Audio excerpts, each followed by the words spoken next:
Rightio team, it's Mount Doom from Lord of the Rings behind me, Mount Tongariro.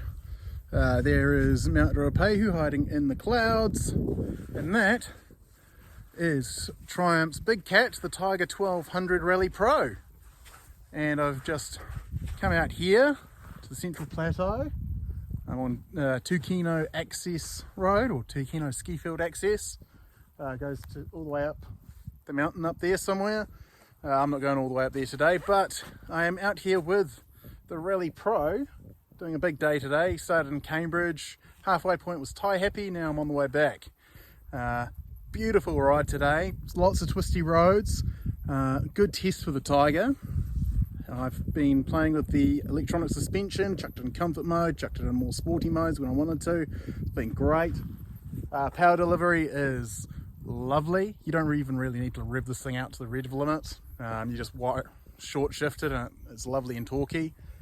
In the gravel, took me a while to get used to it because it's a lot bigger than what I'm used to, but not particularly bad.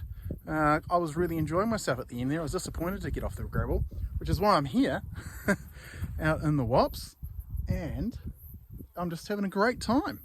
So full review coming very soon, obviously. I've got some footage on that, not on the chest.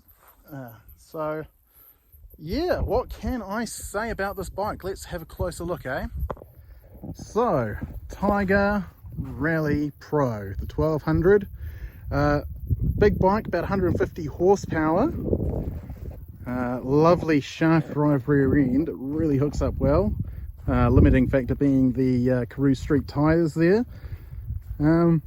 Pretty good on gravel, this tyres, but yeah, I wasn't feeling hugely confident in the front end grip, particularly in deeper gravel. Here we have factory crash bars.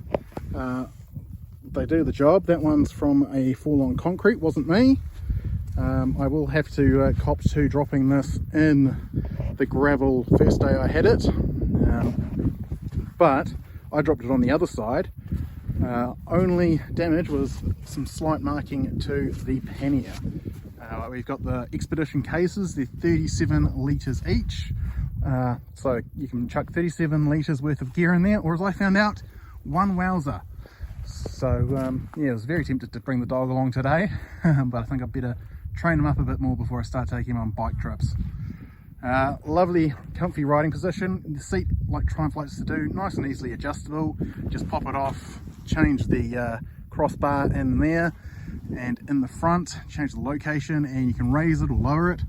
I've got it, I think, in the lowest position it'll go, just because I'm not particularly long in the leg. Very comfortable, very comfortable. Got heated grips. This one doesn't have the heated seat, but that is an optional extra. The button for it is on the dash. Lighting wise, I was riding with Doug and Ben today. Doug was constantly saying how bright the headlight is on this, and that was without it being on high beam or without the spotties lit up. So I think this bike is very well endowed in the lighting department. Windscreen is adjustable. You literally just grab it and pull. You can't really do it from this angle because I am on the wrong side of the bike. Shaft drive, like I said before, Triumph's done some tricky stuff down here. It's got all sorts of swivel points, I guess you call them. Karoo Street tyres. I pulled out the rubbers from the pegs, so you've got a nice serrated peg down there. I feel a lot more confident with the rubbers out. They just, I don't know, maybe I'm just used to a solid peg, but I didn't feel particularly comfortable with them on, especially standing up. Let's go over to the dash. So, takes a little bit to boot up. When it comes to the electronics on this bike, the stuff on the bike itself is brilliant and easy to use, but the Triumph app I think could do with a bit of work. It's a bit fiddly, particularly when you're putting in navigation. It could be just that I'm a numpty, but I definitely think it could be a bit easier. So it just pops up on the side there. So like all the other Triumphs, all the modern ones with TFTs, you have GoPro controls. If you have a GoPro, I don't, I have a DJI because I'm sick of GoPro's reliability issues. So we can do all sorts of lovely things. We can change the theme if we want, rider mode, brightness of the screen, very easy. Let's chuck it up nice and bright. So what is the themes we've got? Gander at that. Cobalt or furnace. I think I like cobalt. Yeah, let's stick with cobalt. Same as like on the rocket. Was it the rocket? No, it was the Speed Triple Double R. So phone connectivity, app could be a little bit better, but once you get used to it, like it does the job like you want. Let's see if I can pull this up.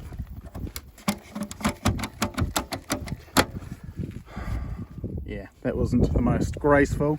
I swear it's easier when I've got gloves on. There we go. So, lots of buttons on the dash. Nice and easy to use though.